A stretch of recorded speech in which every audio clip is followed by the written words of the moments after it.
finally made a start on harvest. To explain why we're a little late, more about it later.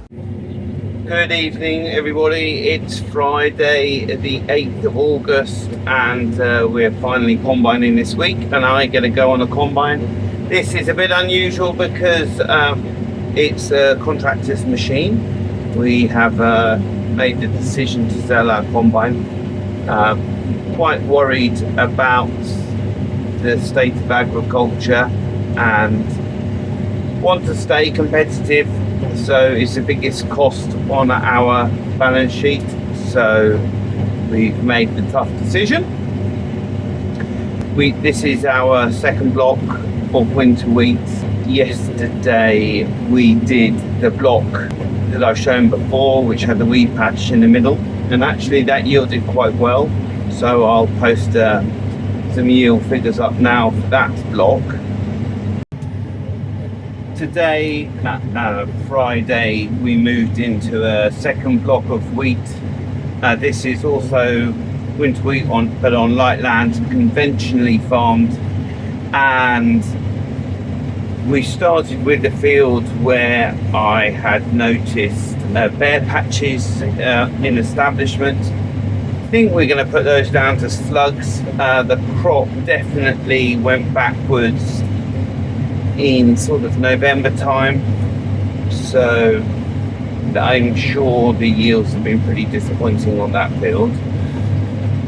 It's part of the 5-field sequence and actually the rest of it is yielding quite well.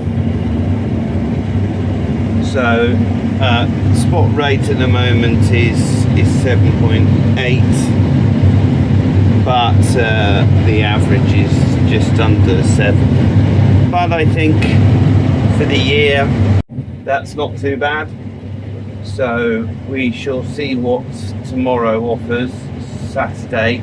Hopefully we will finish this block of winter wheat. So this is all X days here. I think the quality is looking really good. I wish I could bring you cheerier news, but Harvest 25 on the ground here in the southeast of England has been a real test. We're looking at around a 30% reduction in yield for both winter wheat and winter beans. It's worth unpacking why and what we're doing about it. April and May gave us some patchy rainfall, not really enough, but just enough to keep the crops ticking along, but not enough to build proper soil moisture reserves. Then June came, hot and dry, right during grain fill, which has hammered yield potential, especially on the light land, which is really showing the strain. Winter wheat has been hit hard. Grain size is down, but proteins have been reported as high and specific weights are holding up. It's just that the overall tonnage is well back, around 2 tonnes per hectare lower than normal in some places. Our yield maps are showing plenty of red when we'd like to see green. Winter beans are in the same boat. Pod counts are high, but when we have a look at seeds, there are certainly less seeds per pod, normally only about 3. For us, beans aren't just a check at the end of the day. They're part of a rotation for fixing nitrogen and helping with blackgrass control. A 30% drop here really hits the bottom line.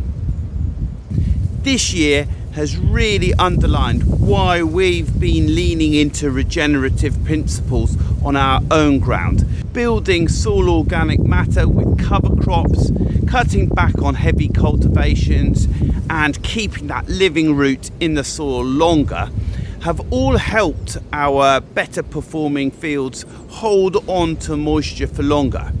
We've seen the benefits of diverse rotation and companion crops too.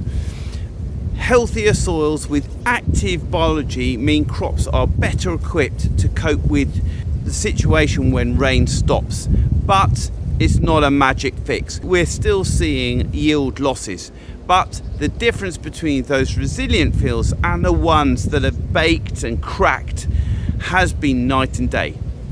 For me, the takeaway is simple. Building drought resilience into our system is a long game, and this season is just reinforced that we're on the right track. If you have had similar results, or if you've seen something different on your own grant, I'd like to hear from you.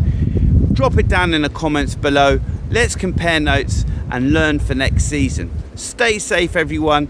Keep the combines rolling, and I'll see you next time. Bye.